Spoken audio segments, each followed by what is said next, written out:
warahmatullahi wabarakatuh. Hai guys, perkenalkan nama saya Nehana Filawati dengan NIM C1C022003. Di sini saya akan melanjutkan materi yang keempat, yaitu cara sistem pemungutan pajak, tarif, dan fungsi pajak. Kita masuk ke materi pembahasan. Materi pembahasan pendahuluan.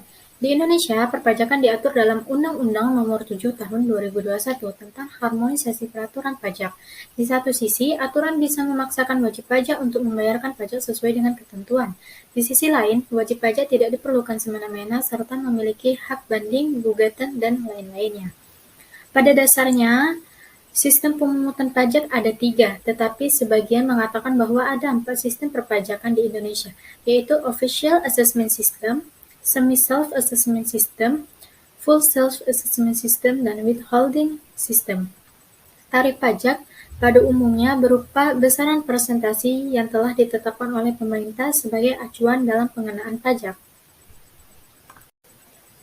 Kita masuk ke materi yang pertama, yaitu penerapan pajak di Indonesia. Ada 3 penerapan pajak di Indonesia, yaitu jika dilihat dari stelsel-nya, maka pada prinsipnya digunakan stelsel nyata, namun pada penerapannya menggunakan stelsel campuran. Jika dilihat dari asasnya, maka untuk wajib pajak dalam negeri digunakan asas domisili. Untuk wajib pajak luar negeri digunakan asas sumber, dan untuk pajak badan dan orang asing digunakan asas kebangsaan. Yang ketiga, jika dilihat dari sistemnya, maka penerapan menggunakan Official Assessment System. Kita lanjut ke materi selanjutnya, yaitu sistem pemungutan pajak. Seperti yang saya bahas di materi pembahasan tadi, pada dasarnya ada 3 sistem pemungutan pajak, akan tetapi sebagian pendapat mengatakan bahwa terdapat 4 sistem pemungutan pajak. Yang pertama, Official Assessment System merupakan sistem pemungutan pajak yang membebankan wewenang untuk menentukan besarnya pajak terutang pada fiskus atau aparat perpajakan sebagai pemungutan pajak. Yang kedua, Semi-Self-Assessment System, yaitu sistem pemungutan pajak di mana wewenang untuk menentukan besarnya pajak ada pada 2 pihak, yaitu wajib pajak dan fiskus. Awal tahun wajib pajak menaksir hutang pajaknya yang terhutang lalu disetor ke fiskus. Akhir tahun fiskus akan menentukan pajak sesungguhnya yang terhutang.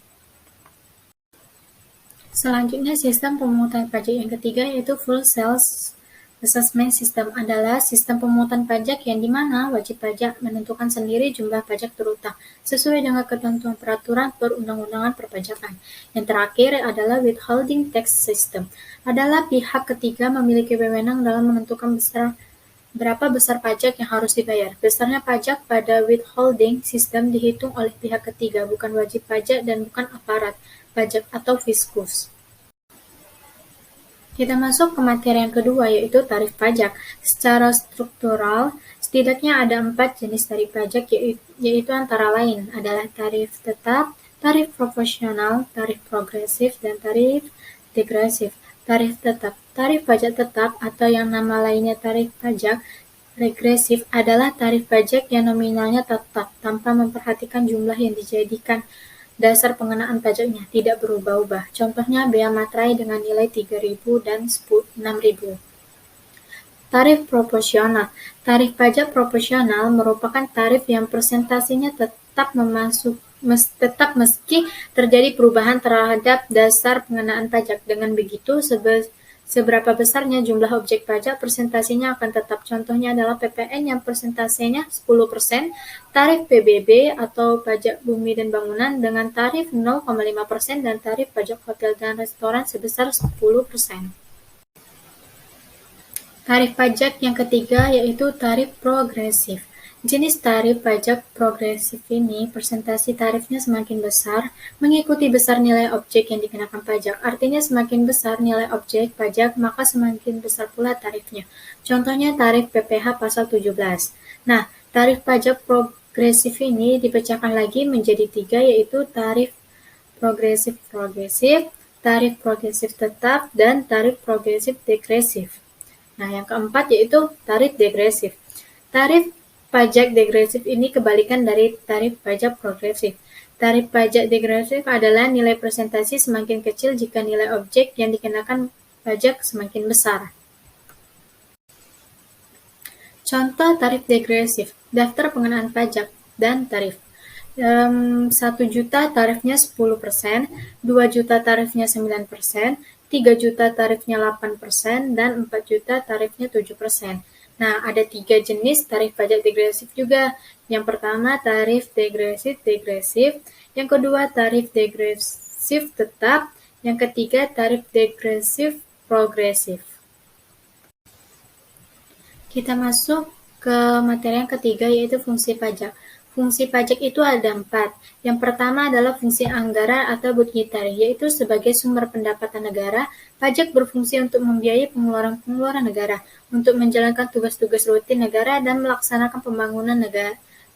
Negara membutuhkan biaya. Sedangkan fungsi mengatur, yang kedua, reguleran adalah pemerintah bisa mengatur pertumbuhan ekonomi melalui kebijaksanaan pajak. Dengan fungsi mengatur, pajak bisa digunakan sebagai alat untuk mencapai tujuan. Fungsi pajak yang ketiga yaitu fungsi stabilitas. Pemerintah memiliki dana untuk menjalankan kebijakan yang berhubungan dengan stabilitas harga sehingga inflasi dapat dikendalikan. Hal ini bisa dilakukan antara lain dengan jalan mengatur peredaran uang di masyarakat, pemungutan pajak, penggunaan pajak yang efektif dan efisien. Yang terakhir yaitu fungsi retribusi pendapatan. Pajak yang sudah dipungut oleh negara akan digunakan untuk membiayai semua kepentingan umum, termasuk juga untuk membiayai pembangunan sehingga dapat melakukan kesempatan kerja, yang pada akhirnya akan dapat meningkatkan pendapatan masyarakat. Dari materi tadi, dapat kita simpulkan bahwa penerapan perpajakan dapat dilihat dari 3 hal. Yang pertama, dilihat dari steselnya, asasnya, dan sistemnya. Dan ada 4 sistem pemungutan pajak, yaitu Official Assessment System, Semi-Self-Assessment System, Full Self-Assessment System, dan Withholding Tax System. Kemudian ada pula 4 fungsi pajak, yaitu fungsi budgeter, fungsi reguler, fungsi stabilitas, dan fungsi retribusi pendapatan.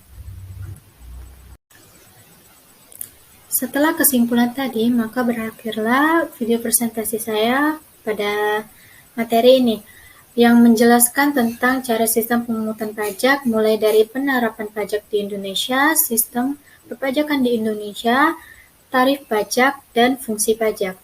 Hanya itu yang bisa saya sampaikan untuk materi yang keempat. Jika ada kesalahan, saya mohon maaf. Saya akhiri, wabillahi taufiq wal hidayah. Wassalamualaikum warahmatullahi wabarakatuh.